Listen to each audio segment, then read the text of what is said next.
ಶ್ರೀ ಗುರುಭ್ಯೋ ನಮಃ. ಕೃಷ್ಣಾಯ ವಾಸುದೇವಾಯ ಹರಯೇ ಪರಮಾತ್ಮನೆ ಪ್ರಣತಃ ಕ್ಲೇಶನಾಶಾಯ ಗೋವಿಂದಾಯ ನಮೋ ನಮಃ. ಹರೇ ಶ್ರೀನಿವಾಸ ಶ್ರೀ ಗುರು ರಾಘವೇಂದ್ರಾಯ ನಮಃ. ಶ್ರೀ ಸತ್ಯಾತ್ಮತೀರ್ಥ ಗುರುಭ್ಯೋ ನಮಃ. ಶ್ರೀ ಜಗನ್ನಾಥದಾಸ ಗುರುಭ್ಯೋ ನಮಃ. ಎಲ್ಲರಿಗೂ ನಮಸ್ಕಾರ. ನಾವು ನಾಮಸ್ಮರಣ ಸಂಧಿಯ ಸಾರವನ್ನು ನೋಡ್ತಾ ಇದ್ದೀವಿ. ಮೊದಲನೇ ನುಡಿ ಮುಗಿದಿದೆ. ನಾಮಸ್ಮರಣೆ ಅಂತಂದರೆ ಏನು ಅಂತ ಅದರದ್ದು ವಿಸ್ತಾರವಾಗಿ ಎಲ್ಲ ಹೇಳಿದ್ದೇನೆ. ಈ ನಾಮಸ್ಮರಣ ಸಂಧಿ ಪಾರಾಯಣ ಮಾಡೋದ್ರಿಂದ ನಮ್ಮದು ಹರಿಭಕ್ತಿ ಹೆಚ್ಚಾಗ್ತದೆ ಅಂತ ಫಲವನ್ನು ಹೇಳಿದ್ದಾರೆ. ಇನ್ನು ಎರಡನೇ ನುಡಿ ನೋಡೋಣ. ಸರಿತು ಪ್ರವಾಹಗಳಲ್ಲಿ ದಿವ್ಯ ಅಂಬರದಿ ಪತ್ರ ಆದಿಯಲ್ಲಿ ಹರ್ಷ ಅಮರ್ಷ ವಿಸ್ಮೃತಿಯಿಂದಲ ಆಗಲಿ ಒಮ್ಮೆ ಬಾಯಿ ತೆರೆದು. ಅಂದರೆ ಇದು ಸರಿತಿ ಪ್ರವಾಹಗಳು ಅಂತಂದರೆ ಇದು ನದಿ ಹೇಗೆ ಸತತವಾಗಿ ಹರಿತಾ ಇರ್ತದೆ, ಆ ರೀತಿಯಾಗಿ ಸತತವಾಗಿ ನಾಮಸ್ಮರಣೆ ಮಾಡಬೇಕು ಅಂತ ಹೇಳ್ತಾ ಇದ್ದಾರೆ. ಸೊ ಪ್ರವಾಹಗಳಲ್ಲಿ ಸರಿತು ಪ್ರವಾಹಗಳಲ್ಲಿ ದಿವ್ಯ ಅಂಬರದಿ ಅಂದರೆ ಇಲ್ಲಿ ನಾವು ಹೊಸ ವಸ್ತ್ರವನ್ನು ಹಾಕ್ಕೊಳ್ಳಿ. ಎಲ್ಲಿ ಯಾವ ಕಾಲದಲ್ಲಿ ಇವರು ಏನು ಲಿಸ್ಟ್ ಕೊಟ್ಟಿದ್ದಾರೆ ಆ ಕಾಲದಲ್ಲಿ ಮಾತ್ರ ನಾವು ನಾಮಸ್ಮರಣೆ ಮಾಡಬೇಕು ಅಂತ ಹೀಗಿಲ್ಲ. ಅಂದರೆ ಇಂಥದ್ದೆಲ್ಲ ಈ ರೀತಿಯಾದಂಥ ಏನೇನು ಕರ್ಮಗಳನ್ನು ಮಾಡ್ತೀವೋ ದಿನನಿತ್ಯ ಮಾಡುವಂಥ ನಾವು ಸಾಧಾರಣವಾದಂಥ ಎಲ್ಲ ಕರ್ಮಗಳು ಮಾಡ್ತೀವಿ. ಅದೆಲ್ಲ ನೆನಪಿಗೆ ಬರೋ ಭಗವಂತನ ನಾಮಸ್ಮರಣೆ ಸತತವಾಗಿ ಮಾಡಬೇಕು ಅಂತಿಕೊಂಡು ನೂತನ ದಿವ್ಯ ಅಂಬರತನ ಹೊಸದವಾದಂಥ ನೂತನ ಬಟ್ಟೆಯನ್ನು ಹಾಕ್ಕೋತೀವಿ. ಅವ ಕೂಡ ಭಗವಂತನ ಸ್ಮರಣೆ ಮಾಡಬೇಕು. ಪತ್ರ ಆದಿಯಲ್ಲಿ, ಪತ್ರ ಅಂದರೆ ತುಳಸಿ ಪತ್ರ ಪುಷ್ಪವನ್ನು ಭಗವಂತನ ಸಮರ್ಪಣೆ ಮಾಡ್ತೀವಿ. ಆವಾಗ ಅದರೊಳಗಿದ್ದಂಥ ಭಗವತ್ ರೂಪಗಳ ಚಿಂತನೆ, ಆ ಭಗವತ್ ರೂಪನೇ ಭಗವಂತನಿಗೆ ಸಮರ್ಪಣೆ ಮಾಡ್ತೇವೆ. ಹಿಂದಿನ ಸಂಧಿಯಲ್ಲೆಲ್ಲ ನೋಡಿದ್ವಿ ನಾವು. ಅದಕ್ಕೆ ಈ ತುಳಸಿ ಇದರಲ್ಲಿ ಪುಷ್ಪದಲ್ಲಿ ಭಗವತ್ ರೂಪ ಇದೆ. ಆ ಭಗವಂತನೇ ತುಳಸಿ ಪುಷ್ಪವನ್ನು ಸಮರ್ಪಣೆ ಮಾಡ್ತೀವಿ ಅಂತಂದರೆ ಅದರಲ್ಲಿ ಇದ್ದಂಥ ಭಗವತ್ ರೂಪನೇ ಅವರಿಗೆ ಸಮರ್ಪಣೆ ಮಾಡ್ತೀವಿ ಅಂತ ಈ ರೀತಿಯಾಗಿ ಚಿಂತನೆ ಮಾಡಿ. ಹರ್ಷ ಅಮರುಷ ಅಂತಂದರೆ ಅಂದರೆ ಸುಖ ದುಃಖದಲ್ಲಿ ಕೂಡ ವಿಸ್ಮೃತಿಯಿಂದಲ ಆಗಲಿ. ವಿಸ್ಮೃತಿ ಅಂದರೆ ಒಂದೊಂದು ಸರ್ತಿ ನಾವು ಮರೆತು ಬಿಡ್ತೀವಿ. ಇದೆಲ್ಲ ಒಂದು ಸರ್ತಿ ಇದನ್ನೆಲ್ಲ ನಾವು ಸತತವಾಗಿ ಬರಬೇಕು. ಅಂದರೆ ಇಲ್ಲಿ ನದಿ ಪ್ರವಾಹವಾಗಿ ಸತತವಾಗಿರ್ತದೆ, ಅಷ್ಟು ಸತತವಾಗಿ ಭಗವಂತ ನಮಸ್ಕಾರ ಬರಬೇಕು ಅಂತ ಹೇಳ್ತಾರೆ. ಇಂದು ಸುಖ ದುಃಖ ಆಗಲಿ ಅಥವಾ ಯಾವುದೇ ಪದಾರ್ಥವನ್ನು ನೋಡ್ತೀವಿ ಅಥವಾ ಸಮರ್ಪಣೆ ಮಾಡ್ತೀವಿ, ಅವಾಗಲಿ ಒಂದು ಬಟ್ಟೆ ಹಾಕ್ಕೊಳ್ಳಿ, ಊಟ ಮಾಡಲಿ, ಪ್ರತಿಯೊಂದು ಕಡ್ಲಿಯಲ್ಲಿ ಅಲ್ಲಿ ಭಗವಂತನ ಒಂದು ವಿಸ್ಮೃತಿಯಿಂದಲಾಗಲಿ ಅಂತಂದ್ರೇನು ಒಮ್ಮೊಮ್ಮೆ ಜ್ಞಾಪಕಕ್ಕೆ ಬರ್ತತೆ, ಒಂದು ಸರ್ತಿ ಜ್ಞಾಪಕಕ್ಕೆ ಬರೋದಿಲ್ಲ. ಬಿಟ್ಟು ನಾವು ಮಾಡ್ತೀವಿ. ಆವಾಗಾದ್ರೂ ಅಂದ್ರೂ ಕೂಡ ಅನ್ನೋದಕ್ಕೆ ಫಲ ಇದೆ ಅಂತ ಸತತವಾಗಿ ಮಾಡಬೇಕು. ಮೊದಲು ಹೇಳಿರು ಸರಿತು ಪ್ರವಾಹಗಳಲ್ಲಿ ಅಂತಂದರೆ ಅಂದರೆ ಇದು ಅಥವಾ ನದಿ ಪ್ರವಾಹ ಇರ್ತದೆ ನೋಡಿದಾಗ ಈ ಪ್ರವಾಹದಂತೆ ಭಗವದ್ ರೂಪಗಳು ಬರ್ತಾ ಇರ್ತವೆ ಅಥವಾ ಈ ಪ್ರವಾಹದಂತೆ ನಮ್ಮ ಕರ್ಮಗಳು ಬರ್ತಾ ಇರ್ತವೆ. ಹೀಗೆ ನದಿ ನೋಡಿದಾಗೆಲ್ಲ ಭಗವಂತನ ಸ್ಮರಣೆ ಬರಬೇಕು ಅಂತ ಒಂದು ರೀತಿ ಅಂತಂದರೆ ನಮ್ಮ ಕರ್ಮಗಳೆಲ್ಲ ಪ್ರವಾಹದಂತೆ ಬರ್ತಾ ಇರ್ತದೆ ಅಂತ ಇನ್ನೊಂದು ಅರ್ಥ. ಆದರೆ ಆಮೇಲೆ ಈ ಪ್ರವಾಹದಂತೆ ನಾವು ಸತತವಾಗಿ ಭಗವಂತ ನಾಮಸ್ಮರಣೆ ಬರಬೇಕು ಅಂತ ಅನೇಕ ಅರ್ಥಗಳನ್ನು ಮಾಡ್ಕೋಬೋದು. ಆಮೇಲೆ ವಿಸ್ಮೃತಿಯಿಂದಲಾಗಲಿ ಒಮ್ಮೆ ಬಾಯ್ದೆರೆದು ಅಂತ. ಒಮ್ಮೆ ಬಾಯ್ದೆರೆದು ಮಧ್ಯದಲ್ಲಿ ಇದು ಒಂಥರ ಮರ್ತು ಹೋದರೂ ಕೂಡ ಮಧ್ಯದಲ್ಲಿ ನಮ್ಮ ಸ್ಮರಣೆ ಬಂದರೂ ಕೂಡ ಅದು ಕೂಡ ಅದು ಫಲದಾಯಿ ಇದೆ ಅಂತ ಹೇಳ್ತಾರೆ. ಒಮ್ಮೆ ಒಮ್ಮೆ ಬಾಯ ತೆಗೆದು ನಾವು ಹರಿ ಹರಿ ಹರಿ ಎಂಬ 2 ಅಕ್ಷರ ನುಡಿದ ಮಾತ್ರದಲ್ಲಿ ದುರಿತಗಳು ಇರದೆ ಪೋಪು ತೂಲ ರಾಶಿಯ ಅಳನಾಡ್ಕೊಪ್ಪಂತೆ. ಇಲ್ಲೇ ಹರಿ ಹರಿ ಅಂತ 3 ಸತಿ ಕೊಟ್ಟಿದ್ದಾರೆ. ಯಾಕೆ 3 ಸತಿ ಕೊಟ್ಟಿದ್ದಾರೆ? ನಮಗೆ ತಾಪತ್ರಯಗಳು ತ್ರಯ ಅಂತಂದರೆ 3, ನಮಗೆ 3 ರೀತಿಯಾದಂಥ ತಾಪಗಳು ಇರ್ತವೆ. ಆದಿಭೌತಿಕ, ಆಧ್ಯಾತ್ಮಿಕ, ಆದಿದೈವಿಕ ಅಂತ. ಆದಿಭೌತಿಕ ಅಂತಂದರೆ ಇದು ಎಲ್ಲ ಮಹಾಭೂತದಿಂದ ಆಗುವಂತಹ ತಾಪ. ಅಂದರೆ ಇಲ್ಲಿ ತುಂಬ ಬಿಸಿಲಿರ್ತದೆ, ಮಳೆ ಇರ್ತದೆ, ಅಥವಾ ಭೂಕಂಪ ಆಗ್ತದೆ, ಅಥವಾ ಮಹಾಪುರು ಬರ್ತದೆ. ಈ ರೀತಿಯಾದಂಥದ್ದು ಇದು ಆದಿಭೌತಿಕ ತಾಪ ಅಂತ ಹೇಳ್ತೀವಿ. ಆಮೇಲೆ ಆದಿದೈವಿಕ ಅಂತಂದರೆ ದೇವತೆಗಳ ಕೋಪ ಆಗ್ತದೆ. ದೇವತೆಗಳು ನಮ್ಮ ಕರ್ಮಗಳನ್ನು ಸಲುವಾಗಿ ನಾವು ಸರಿಯಾಗಿ ಅವ್ರ ದೇವತೆಗಳ ಆರಾಧನೆ ಮಾಡಿದ್ರೆ ದೇವತೆಗಳ ಕೋಪ ಬರ್ತದೆ. ಅಂದರೆ ದೇವತೆಗಳಂದರೆ ನಾವು ಸ್ವಾರ್ಥಿಯನ್ನು ಬರೋದು ನನಗೆ ಜೀಜಿ ಅನ್ಬೇಕು ಅಂತ ಈ ರೀತಿ ಇರೋದಿಲ್ಲ. ಅಂದರೆ ನಾವು ಸತತವಾಗಿ ಅವ್ರು ಚಿಂತನೆ ಮಾಡ್ತಾ ಇದ್ದರೆ ಅವರು ನಮಗೆ ಸಾಧನೆ ಮಾಡೋಕ್ಕೆ ಅನುಕೂಲತೆ ಮಾಡಿಕೊಡ್ತಾರೆ ಅಂತ ಅರ್ಥ. ಅನುಕೂಲ ಮಾಡಿಕೊಡ್ತಾರೆ. ಆ ಅನುಕೂಲತೆ ಇಲ್ಲಿ ಇರೋದಿಲ್ಲ ನಮಗೆ. ಅದಕ್ಕೆ ಅದು ಅನುಕೂಲ ಮಾಡಿಕೊಡೋಕ್ಕೋಸ್ಕರನೂ ಎಲ್ಲ ದೇವತೆಗಳು ನಾವು ಚಿಂತನೆ ಸತತವಾಗಿ ಮಾಡಬೇಕು ಅಂತ. ಸೊ ಹಾಗೆ ಒಮ್ಮೆ ಇದು ಆದಿ ದೈವಿಕ ಅಂತಂತು. ಇನ್ನು ಆಧ್ಯಾತ್ಮಿಕ ಅಂತಂದರೆ ನಮಗೆ ಮನಸ್ಸಿಗೆ ಆಗುವಂಥದ್ದು ತಾಪಗಳು. ನಮಗೇನು ಮನಸ್ಸಿಗೆ ತಾಪನೇ ಜಾಸ್ತಿ. ನಾವು ಎಲ್ಲ ಜೀವನ ಪೂರ್ತಿ ಎಲ್ಲನೂ ಹಣ್ಣಾಗೋದು ಅಂತಂದರೆ ಮಾನಸಿಕ ತಾಪದಿಂದಾನೇ. ದೈಹಿಕವಾಗಿ ತಡ್ಕೋತೀವಿ, ಇದು ಏನೇನಾಗ್ತೀವಿ ಬಿಸಿಲು ಮಳೆ ಗಾಳಿ ಇದೆಲ್ಲ ತಡ್ಕೋತೀವಿ. ಆದರೆ ಮಾನಸಿಕವಾದಂಥ ತಾಪ ಇರ್ತದೆ, ತಡ್ಕೊಳ್ಳೋದು ಬಹಳ ಕಷ್ಟ. ಅದನ್ನು ಕೂಡ ಭಗವಂತ ನಮಸ್ಕಾರ ಮಾಡಿದ್ರು ಹೋಗ್ತದೆ ಅಂತ. ಅದಕ್ಕೆ ಇದು 3 ಸಲ ಕೊಟ್ಟಿದ್ದಾರೆ. ಅಂದರೆ ಆದಿ ಭೌತಿಕ, ಆದಿ ದೈವಿಕ, ಆಧ್ಯಾತ್ಮಿಕ ಈ 3 ತಾಪಗಳನ್ನು ಹೋಗ್ತಾವೆ ಅಂತ ತೋರಿಸೋಕ್ಕೋಸ್ಕರ 3 ಸರ್ತೆ ಹರಿ ಹರಿ ಹರಿ ಅಂತ ಕೊಟ್ಟಿದ್ದಾರೆ. ಆಮೇಲೆ 2 ಅಕ್ಷರ, ಇದು 2 ಅಕ್ಷರ ಇದೆ. ಹರಿ ಅಂತಂದರೆ 2 ಅಕ್ಷರ. ಇಲ್ಲಿ ಹರಿ ಅಂತ ಕೊಟ್ಟಿದ್ದಾರೆ ಅಂತಂದರೆ ಈ ಶ್ರೀಹರಿ ಯಾವ ಶ್ರೀಹರಿ ಅಂತ ಹೇಳ್ತೀವಿ. ಅಂದರೆ ಲಕ್ಷ್ಮೀ ಸಹಿತವಾದಂಥದ್ದು ಭಗವಂತ. ಈ ಹರಿ ಇದು ನಮ್ಮ ಭೀಮರೂಪಿ ಪರಮಾತ್ಮನಿಗೆ ಹರಿ ಅಂತ ಹೇಳ್ತಾರೆ. ಯಾಕೆ ಹರಿ ಅಂತಂದರೆ ನಮ್ಮ ಪಾಪಗಳನ್ನು ಹರಿದು ಹಾಕ್ತಾನೆ, ಅದು ನಾಶ ಮಾಡ್ತಾನೆ, ಅದಕ್ಕೆ ಹರಿ ಅಂತ ಭೀಮರೂಪಿ ಪರಮಾತ್ಮನೇ. ಸೊ ಈ ರೀತಿಯಾಗಿ ಬಿಂಬರೂಪಿ ಪರಮಾತ್ಮ ಅಂದು ನಾವು ಚಿಂತನೆ ಮಾಡಬೇಕು ಅನ್ನೋದನ್ನೇ ಹೇಳ್ಕೊಡ್ತಾ ಇದ್ದಾರೆ. 2 ಅಕ್ಷರ ನುಡಿದ ಮಾತ್ರದಲ್ಲಿ 2 ಅಕ್ಷರ ಮಾತ್ರ ನಾವು ನುಡಿಬೇಕು ಅಂತ. ಹರಿ ಹರಿ ಹರಿ ಸತತವಾಗಿ ಅಂತ ಅನ್ನಬೇಕು. ಆವಾಗ ದುರಿತಗಳು ಇರದೇ ಪೋಪುವು, ಅಂದರೆ ನಮ್ಮ ಪಾಪಗಳನ್ನು ಇರೋದಿಲ್ಲ, ಹೋಗ್ಬಿಡ್ತಾವೆ.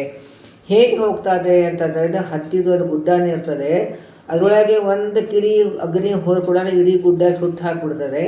ಅದೇ ರೀತಿಯಾಗಿ ಈ ಭಗವಂತನ ನಾಮಸ್ಮರಣೆಯಿಂದ ನಮ್ಮ ಪಾಪಗಳ ಗುಡ್ಡನ್ನು ಸುಟ್ಟು ಹಾಕಿಬಿಡ್ತದೆ ಅನ್ನೋದನ್ನು. ಸುಟ್ಟು ಹಾಕಿಬಿಟ್ಟಾದ್ರೆ ಏನಾಗ್ತದೆ, ಅದನ್ನು ತಿರ್ಗಾ ಹುಟ್ಲಿಕ್ಕೆ ಅದು ಮತ್ತೆ ತಿರ್ಗಾ ಅದು ನಿರ್ವೀಣ ಆಗ್ಬಿಡ್ತದೆ, ಏನು ಕೆಲಸಕ್ಕೆ ಬರೋದಿಲ್ಲ. ಅದು ಇಲ್ಲಿ ನಮ್ಮ ಕರ್ಮದಿಂದ ಕರ್ಮ ಹುಟ್ಟುತ್ತಾ ಇರ್ತದೆ. ಆ ಕರ್ಮ ತಿರ್ಗಾ ಕರ್ಮ ಮಾಡ್ತೀವಿ. ಸೊ ಇದು ಸುಟ್ಟು ಹಾಕಿಬಿಟ್ರೆ ಅದರಿಂದ ತಿರ್ಗಾ ಹುಟ್ಟುವುದೇ ಇಲ್ಲ ಅಂತ. ಆ ರೀತಿಯಾಗಿ ನಮಗೆ ಭಗವಂತನ ನಾಮಸ್ಮರಣೆಗಿಂತ, ಅಂದರೆ ನಾಮಸ್ಮರಣೆ ಎಷ್ಟು ರೀತಿಯಿಂದ ಮಾಡಬೇಕು ಅನ್ನೋದನ್ನು ನಾವು ಬರೀ ನಾವು ದಿನ ರಾಮ ರಾಮ ರಾಮ ನೆಟ್ಟು ಮುಗಿದು ಹೋಗ್ತದ್ದು ಇಲ್ಲ. ಅದು ಹಿನ್ನೆಲೆ ಎಷ್ಟಿದೆ ನೋಡಿ, ಒಂದು ನಾಮಸ್ಮರಣೆ ಎಷ್ಟು ಹಿನ್ನೆಲೆ ಎಷ್ಟಿದೆ ಅದನ್ನು ನೋಡಬೇಕು. ಆಮೇಲೆ ಇಲ್ಲಿ ಹೇಳ್ತಾ ಇದ್ದಾರೆ, 3ನೇ ನುಡಿಯಲ್ಲಿ ಹೇಳ್ತಾ ಇದ್ದಾರೆ, ಮಲಗುವಾಗಲೂ ಏಳುವಾಗಲೂ ಕುಳಿತು ಮಾತಾಡೋತುಲು ಮಲೆಗಳು. ಇನ್ನು ಮಲಗುವಾಗಲೂ ಏನು ಇದು ಏನು ಚಿಂತನೆ ಮಾಡಬೇಕು ಅಂತಾರೆ, ಇದು ಮಲ್ಕೊಳ್ಳೋದಂದೇ ಭಗವಂತನಿಗೆ ನಮಸ್ಕಾರ.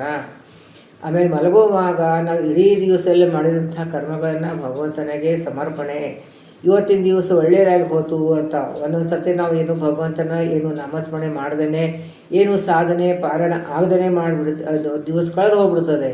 ಅದಕ್ಕೆ ನಾವು ಭಗವಂತನ ಅದನ್ನು ಸಮರ್ಪಣೆ ಮಾಡಬೇಕು. ಏನಪ್ಪ ನನ್ನ ಪಾಪದ ಗಂಟ ಇತ್ತು, ಇವತ್ತು ಸರಿಯಾಗಿ ಪಾರಾಯಣ ನಿನ್ನ ಸೇವೆ ಆಗಲಿಲ್ಲ ಅಂತ.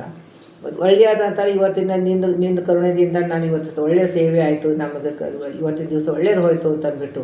ಸೊ ಅಂತೂ ಇದನ್ನು ನಾವು ದಿನಚರ್ಯೆ ದಿನನಿತ್ಯ ಮಾಡೋಂಥ ಕರ್ಮಗಳನ್ನು ಭಗವಂತನಿಗೆ ಸಮರ್ಪಣೆ ಮಾಡಬೇಕು.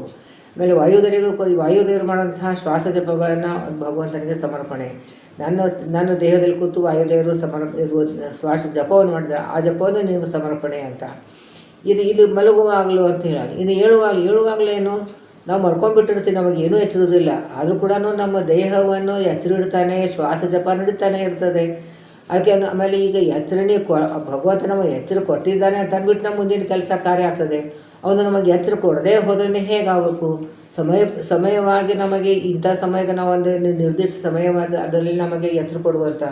ಒಂದೊಂದು ಸರಿ ಆಯಾಸ ಆದರೆ ಹುಷಾರಿಲ್ಲದಿರೋ ಲೇಟಾಗಿ ಬಿಡ್ತೀವಿ, ಅವತ್ತು ಇಡೀ ದಿವಸ ಓಡಾಗ್ತಾ ಇರ್ತೀವಿ. ಅದು ಲೇಟಾಗಿ ಅದು ಆ ಕೆಲಸ ಆಗಲಿ ಈ ಕೆಲಸ ಇಲ್ಲ, ಏನೂ ಆಗಲಿಲ್ಲ ಓಡಾಗ್ತಾ ಇರ್ತೀವಿ. ಹಾಗೆ ಕರೆಕ್ಟಾಗಿ ಆ ಸಮಯಕ್ಕೆ ನಾವು ಎಚ್ಚರ ಆಗೋ ಹಾಗೆ ಭಗವಂತ ಮಾಡ್ತಾನಲ್ಲ. ಇವತ್ತು ನಾವು ಎಚ್ಚರ ಕೊಟ್ಟಿದ್ದೀಯಪ್ಪ, ಮತ್ತು ರಾತ್ರಿ ಎಲ್ಲ ನಾವು ಮಲಗಿದ್ರು ಕೂಡ ವಾಯುದೇವರು ಶ್ವಾಸ ಜಪವನ್ನು ಮಾಡಿದ್ದಾರೆ, ಅದನ್ನು ನನಗೆ ಸಮರ್ಪಣೆ ಅಂತ ಹೇಳಿಬಿಟ್ಟು. ಆಮೇಲೆ ಏನೇನೋ ಕನಸುಗಳನ್ನು ನೋಡಿರ್ತೀವಿ, ಆ ಕನಸುಗಳಲ್ಲಿ ಕೂಡ ಭಗವದ್ ರೂಪಗಳು ಪ್ರಕಟ ಆಗ್ತಾ ಇರ್ತವೆ, ಅದು ಕೂಡ ನಿನಗೆ ಸಮರ್ಪಣೆ ಅಂತ. ಎಚ್ಚರ ಮಾಡಿದ್ದಕ್ಕೆ ನಿನಗೆ ಧನ್ಯವಾದಗಳು. ನಮ್ಮ ಮುಂದಿನ ಕಾರ್ಯ ಎಲ್ಲ ನಿನ್ನ ಸೇವೆಗಾಗಲಿ ಅಂತ ಪ್ರಾರ್ಥನೆ. ಇಷ್ಟೆಲ್ಲ ಚಿಂತನೆ ಬರಬೇಕು. ಅದಕ್ಕೆ ಇಲ್ಲಿ ಮಲಗುವಾಗಲೂ ಏಳುವಾಗಲೂ ಕುಳಿತು ಮಾತಾಡುತ್ತಲೂ, ಅದು ಈಗ ಕುಳಿತು ಹರಟೆ ಹೊಡೆದು ಕೂಡ ಏನೋ ನಾವು ಹರಟೆ ಹೊಡೆದು ಬಿಟ್ಟು ಇಲ್ಲ ಟೈಮ್ ವೇಸ್ಟ್ ಮಾಡಿಬಿಡ್ತೀವಿ. ಅದು ಮಾತಾಡುವ ಕಡೆನೂ ಭಗವಂತ ಚಿಂತನೆ ಬರಬೇಕು. ಇವತ್ತು ಊಟ ಮಾಡಿದರೆ ಇದೆಲ್ಲ ನಮಗೆ ಭಗವಂತ ಕೊಟ್ಟದ್ದು, ಈ ಮನೆ ಭಗವಂತ ಕೊಟ್ಟದ್ದು. ಏನು ನಾವು ಒಳ್ಳೇದಾತಂತಂದರೆ ಇದೆಲ್ಲ ಭಗವಂತ ಮಾಡಿಸ್ತಾ ಇದ್ದಾನೆ. ಕೆಟ್ಟದಾದರೆ ನಮಗೆ ಭಗವಂತ ನಾವು ಏನು ಒಂದು ತಿಳಿಯೋದು ನೀನು ನಾನು ಯಾವಾಗಲೂ ಹೇಳ್ತಾ ಇರ್ತೀನಿ, ತಿಳಿಯೋದು ನೀನು ಆಟ ಅಂತ. ನಾವು ಏನೂ ಅಗದಿ ಅಪೇಕ್ಷೆ ಮಾಡಿರೋದಿರೋದಿಲ್ಲ ಅಂತ ಒಳ್ಳೆಯದೂ ಆಗ್ತದೆ, ಅಗದಿ ಏನೋ ಒಂದು ನಮಗೆ ಮನಸ್ಸಿಗೆ ಯುದ್ಧನೂ ಆಗ್ತಾ ಇರ್ತದೆ. ಅದಕ್ಕೆ ತಿಳಿಯೋದು ನೀನು ಆಟ ಅಂತ ನಮ್ಮ ಕರ್ಮಾನುಸಾರವಾಗಿ ಭಗವಂತ ಮಾಡಿಸ್ತಾ ಇರ್ತಾನೆ. ಸೊ ಈ ರೀತಿಯಾದಂಥನೋ ಚರ್ಚೆ ಇದು ಯಾಕೆ ಯಾರೇ ದಾಸರ ಕಥೆಗಳಲ್ಲಾಗಲಿ, ಯತಿಗಳ ಕಥೆಯಾಗಲಿ, ಎಲ್ಲ ಅಪರೋಕ್ಷ ಜ್ಞಾನಿಗಳಿರ್ತಾರೆ ಅವ್ರದ್ದೆಲ್ಲ ಕಥೆಗಳಾಗಲಿ, ಅದನ್ನು ಸೊ ಕುಳಿತು ಮಾತಾಡುತ್ತಲೇ ಈ ರೀತಿಯಾದಂಥನ ಮಾತಾಡಬೇಕು ಅಂತ ನಮ್ಮ ಗುರುಗಳು ಹೇಳ್ತಾ ಇದ್ರು. ನೀವು ಹರಟೆ ಹೊಡೆದು ಕೂಡ ಅನ್ನೋದು ಭಗವಂತನ ಸ್ಮರಣೆ ಬರಬೇಕಲ್ಲಿ, ಆ ರೀತಿಯಾಗಿ ನೀವು ಹರಟೆ ಹೊಡಿಬೇಕು ಅಂತ ಹೇಳ್ತಾಯಿದ್ರು. ಆಮೇಲೆ ಮನೆಯೊಳಗೆ ಕೆಲಸಗಳ ಮಾಡುತ್ತಲ್ಲಿ, ಈ ಮನೆಯೊಳಗೆ ಕೆಲಸ ನೀವು ಪದೇ ಹೇಳ್ತಾ ಇರ್ತೀವಿ, ಮನೆಯಲ್ಲಿ ಏನೇ ಕೆಲಸ ಮಾಡ್ತೀವೋ ಲಕ್ಷ್ಮೀದೇವಿ ಕೂಡ ಭಗವಂತನ ಸೇವೆ ಈ ರೀತಿಯಾಗಿ ಮಾಡ್ತಾ ಇದ್ದಾಳೆ. ಈ ಮನೆಯಲ್ಲಿ ಭಗವಂತನ ವಾಸ ಇದೆ, ಇದು ಭಗವಂತನ ಮನೆ. ನನ್ನಂತರ್ಯಾಮಿಯಾಗಿ ಲಕ್ಷ್ಮೀದೇವಿನೇ ಕೆಲಸ ಮಾಡ್ತಾ ಇದ್ದಾಳೆ. ಈ ವೈಕುಂಠದಲ್ಲಿ ಲಕ್ಷ್ಮೀದೇವಿ ಹೇಗೆ ಕೆಲಸ ಮಾಡ್ತಾ ಇದ್ದಾಳೋ ಹಾಗೆ ನಮ್ಮ ಒಳಗಡೆ ನಿಂತ್ಕೊಂಡು ಲಕ್ಷ್ಮೀದೇವಿ ನಮ್ಮ ಕಡೆ ಕೆಲಸ ಮಾಡಿಸ್ತಾ ಇದ್ದಾಳೆ. ಇಷ್ಟು ಚಿಂತನೆ ಬರಬೇಕು ನಮ್ಗೆ.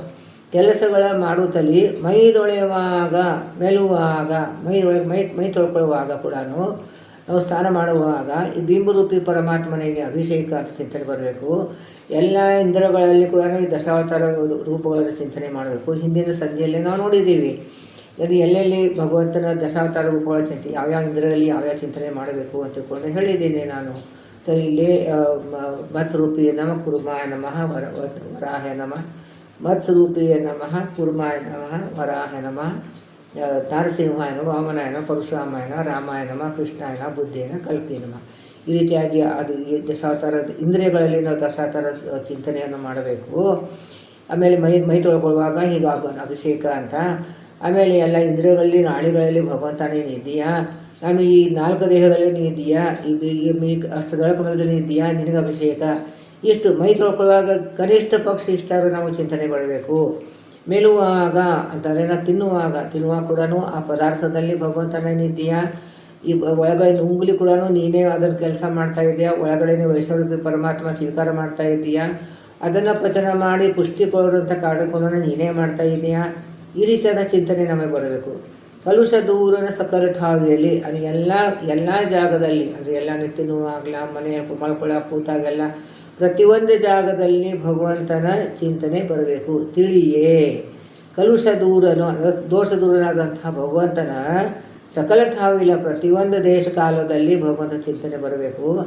ತತ್ತನ್ನಾಮರೂಪವ ಬಳಿಯಲಿಪ್ಪನು, ಅದೇ ಆಯಾ ಹೆಸರದಿಂದ ಆಯಾ ರೂಪಗಳಿಂದ ಭಗವಂತನ ಪ್ರಕಟ ಆಗ್ತಾ ಇರ್ತಾನೆ.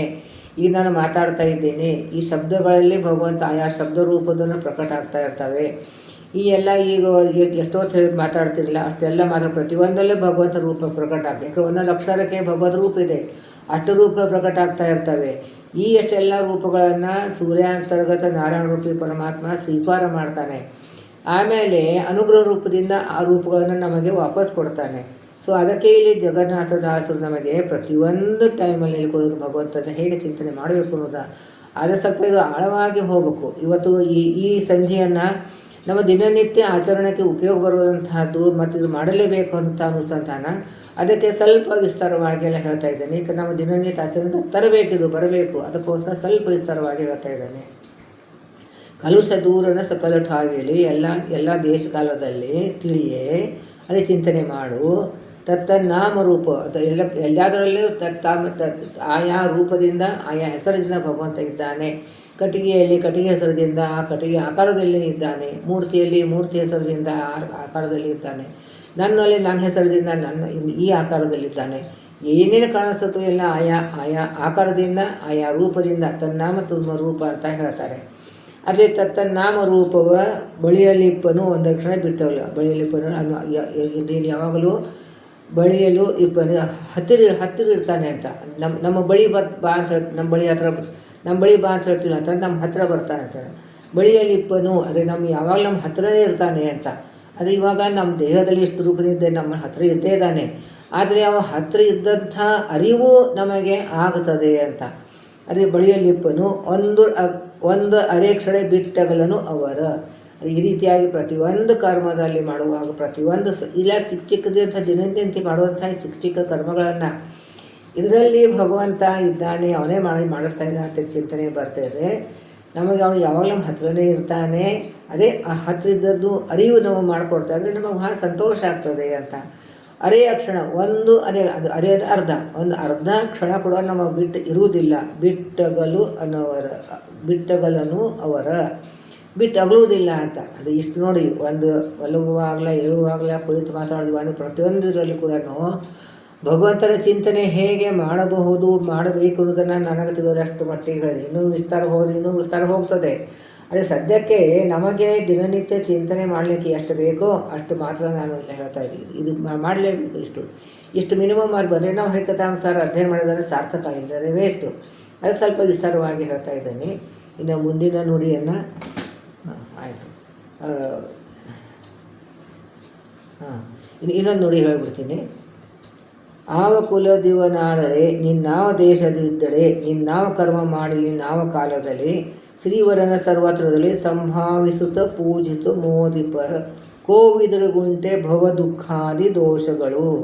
ಅಂದರೆ ಇಲ್ಲಿ ಯಾವ ಕುಲ ಇರಲಿ, ಇದಕ್ಕೆಲ್ಲ ಬೇಕಾದ ಉದಾಹರಣೆಗಳಿವೆ. ನಾನು ಸಂಕ್ಷಿಪ್ತ ಹೇಳ್ಕೊಂಡು ಹೋಗ್ತಾ ಇದ್ದೀನಿ, ಉದಾಹರಣೆ ಕೊಡ್ತಾ ಇಲ್ಲ ನಾನು. ಯಾವ ಕುಲದಲ್ಲಿ ಪ್ರಹ್ಲಾದ ರಾಜ ಯಾವ ಕುಲದಲ್ಲಿದ್ದರು, ಯಾವ ಕನಕದಾಸ ಯಾವ ಕುಲದಲ್ಲಿದ್ದರು, ಯಾವ ಕುಲದವನಾದಡೆ ಯಾವ ಕುಲದಲ್ಲಿದ್ದರೂ ಪರವಾಗಿಲ್ಲ.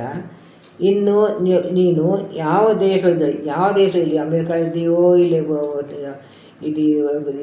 ಬೇರೆ ದೇಶದಲ್ಲಿದ್ದೀವೋ, ಜಪಾನದಲ್ಲಿ ಚೈನಾದಲ್ಲಿದ್ದೀವೋ, ಎಲ್ಲಿ ದೇಶದಲ್ಲಿದ್ದೀವೋ, ಭಾರತ ದೇಶದಲ್ಲಿ ಯಾವ ದೇಶ ಇದ್ರೂ ಕೂಡ ಭಗವತ್ ಸರ್ವತ್ರ ವ್ಯಾಪ್ತನಿದ್ದಾನೆ.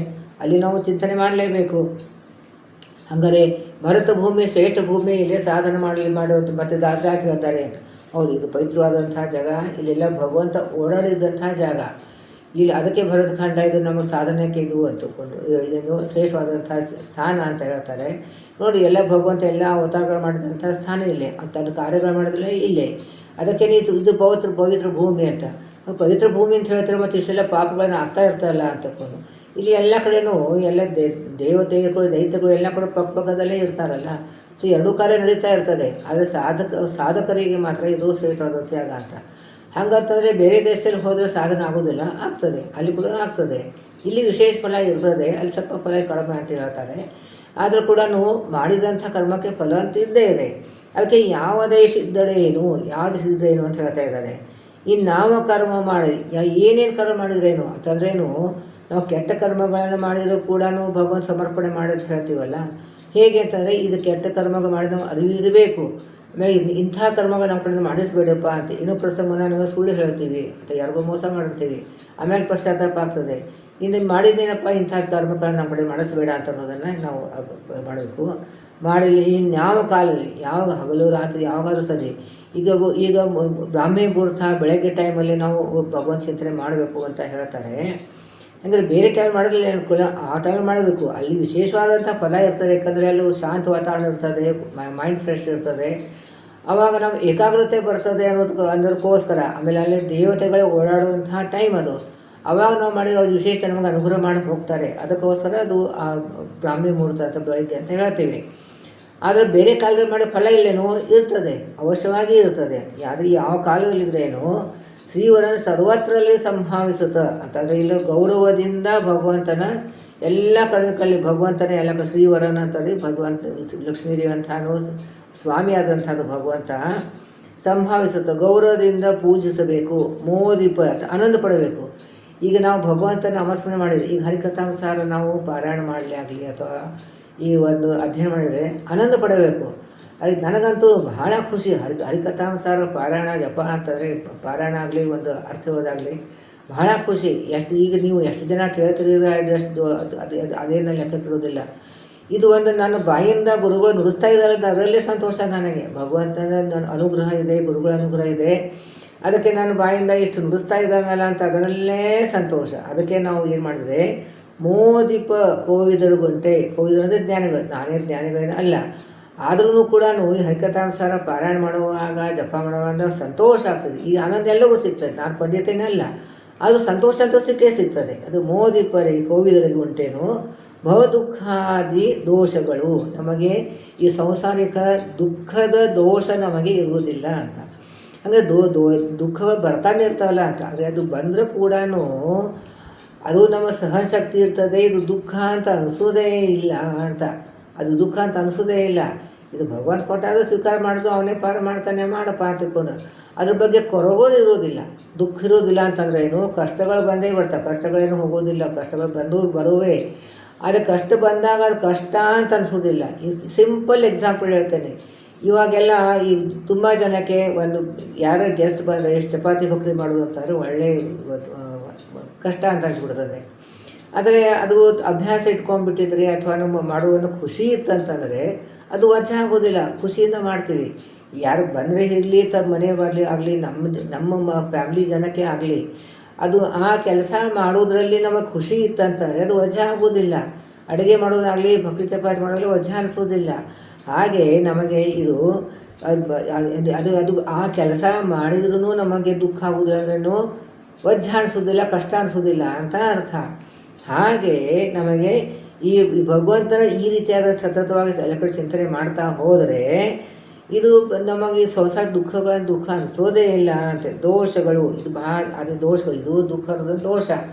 ಆ ದೋಷ ನಮಗೆ ಭಗವಂತ ಕೊಡೋದಿಲ್ಲ. ಸುಖವಾಗಿ ಎಲ್ಲ ಪರಿಸ್ಥಿತಿಗಳು ಸುಖವಾಗಿ ಇರ್ತದೆ.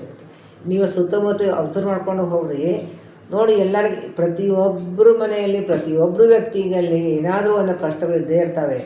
ಆದರೂ ಕೆಲವರು ಅದ್ರ ತೊಗೊಂಡು ಕೊರಗ್ತಾ ಇರ್ತಾರೆ, ಕೆಲವರು ಖುಷಿ ಇರ್ತಾರೆ.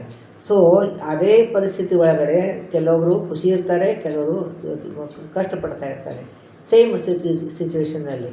ಆ ರೀತಿಯಾಗಿ ನಾವು ಭಗವತ್ ಚಿಂತನೆ ಮಾಡ್ತಾಯಿದ್ರೆ ನಮಗೆ ದುಃಖ ಎಂಬ ದೋಷಗಳನ್ನು ಬರೋದಿಲ್ಲ ಅಂತ. ಬಹಳ ಸುಂದರವಾದಂಥ ಸಂಧಿ ಇದು. ಒಂದು ಮೇಲೊಟ್ಟಕ್ಕೆ ಅದನ್ನು ಶಬ್ದಗಳು ಬಹಳ ಸರಳವಾಗಿ ಅಂತ ಅನ್ನಿಸ್ತದೆ, ಆದರೆ ಆಳವಾಗಿ ಹೋಗಿದ್ರೆ ಏನು ಖುಷಿ ಇದೆ ನಮಗೆ, ಭಾಳ ಖುಷಿ ಆಗ್ತದೆ, ಭಾಳ ಖುಷಿ ಆಗ್ತದೆ. ಈ ಖುಷಿ ನಮಗೆ ಸಿಗಬೇಕು. ಯಾಕೆ ನೀವು ಎಲ್ಲರಿಗೂ ಅಧ್ಯಯನ ಮಾಡಿ ಖುಷಿ ಪಡೆಯೋದು ಬರ್ತದೆ. ಅದೇ ಸಂತೋಷ. ಭಗವಂತ ಮೆಚ್ಚುತ್ತಾನೆ, ಭಗವಂತ ಖುಷಿ ಪಡ್ತಾನೆ. ಎಲ್ಲರೂ ನಾವು ಈ ರೀತಿಯಾಗಿ ಅಧ್ಯಯನ ಮಾಡೋಣ ಅಂತ. ನಾಹಂ ಕರ್ತ ಹರಿಕರ್ತ ಪ್ರತಿ ಅಂತರ್ಗತ ಮಧ್ವಾಂತರ ಶ್ರೀ ಕೃಷ್ಣಾರ್ಪಣ.